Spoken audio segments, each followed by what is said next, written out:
അസ്സലാമു അലൈക്കും വറഹ്മത്തുള്ളാ. ബിസ്മില്ലാ അൽഹംദുലില്ലാ വസല്ലല്ലാഹു അലാ നബീന മുഹമ്മദ്. പ്രവാചകൻ സല്ലല്ലാഹു അലൈഹി വസല്ലമ കണ്ട ഒരു സ്വപ്നത്തെക്കുറിച്ച് റസൂല് പറയുന്നുണ്ട്.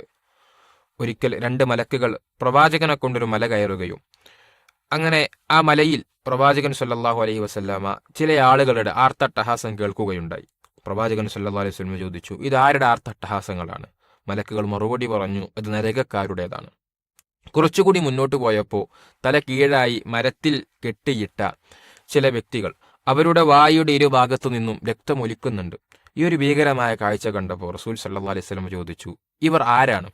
മലക്കുകൾ അദ്ദേഹത്തിന് മറുപടി നൽകി, അല്ലദീന യുഫ്തിറൂന ഖബ്ല തഹില്ലതി സൗമിഹിം, സമയമാകും മുമ്പ് നോമ്പ് മുറിച്ച ആളുകളാണവർ. പ്രിയപ്പെട്ടവരെ, നോമ്പെന്ന മഹത്തായ ഇബാദത്ത് അത് അകാരണമായി ഒഴിവാക്കുന്നവർക്ക്, മുറിക്കുന്നവർക്ക് എത്ര വലിയ ശിക്ഷയാണ് ഇസ്ലാം നിഷ്കർഷിക്കുന്നത്. അതുകൊണ്ട് നോമ്പിനെ പൂർണ്ണമായി ഉപയോഗപ്പെടുത്തുക. അസ്സലാമു അലൈക്കും വറഹ്മത്തുള്ളാഹി.